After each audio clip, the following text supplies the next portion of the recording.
This is Dr. Infanti from Spine and Sport Annapolis, and what I'm going to be demonstrating today is a couple of soft tissue techniques that we like to perform here in the office. The first one that I'm going to be doing is known as instrument-assisted soft tissue mobilization, also known as Graston. So I'm going to be using this stainless steel tool here, and I'm going to be doing this on the periscapular area of the patient.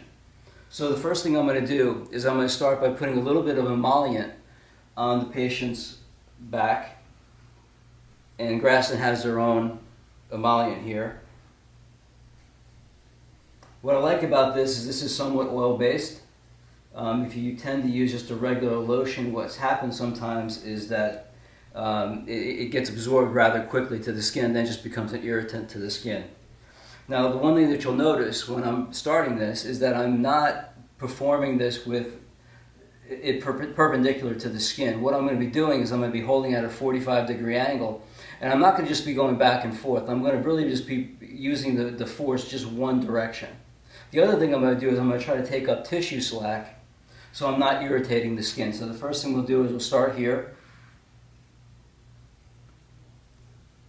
and we're just going over the tissue. Now, a lot of you may have seen some things maybe on the internet if you've kind of Googled this type of treatment before, and you'll see some things where people are like really bruised and a lot of broken blood vessels known as petechiae. That is not what we're trying to do. Anyone who tells you that we're trying to break down scar tissue, that's really not what the research that is showing. If anything, what we're trying to do is we're just trying to modulate the tone of the muscle tissue. So we're basically just trying to talk to the brain and tell it to calm this area down. Now what you're starting to see is that the patient's area is going to get a little bit red right now. Something else I like to incorporate is that sometimes I like to incorporate motion. So if this person had restriction turning her head, say, to the right, as for example, I'll have her actually do that. So let's have you go ahead and actively turn your head to the right as a little bit faster, all the way to the end range, and then come back. And again. Very good. Just doing that several times. And then stop. Sometimes what I'll ask them to do is I'll also ask them to take their arm, their left arm, and put it on their right shoulder. So then what I can do is I can get down further into these rotator cuff areas.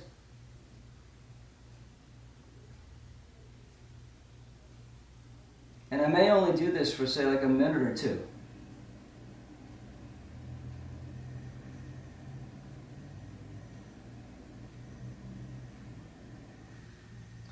And just relax. And now we've got this area, we've got some blood flow to this area, we've kind of modulated that tone, and that's what the purpose of this is.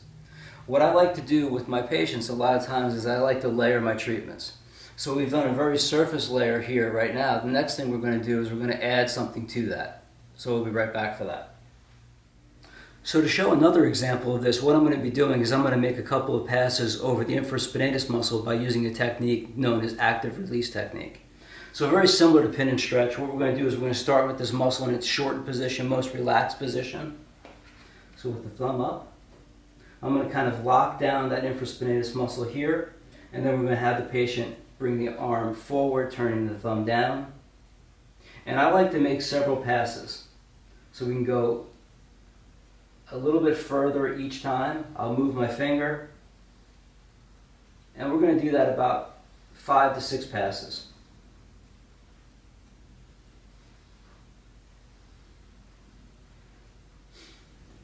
Now, if you notice, so far all the techniques that I've demonstrated here are compression. We're pushing down on the tissue.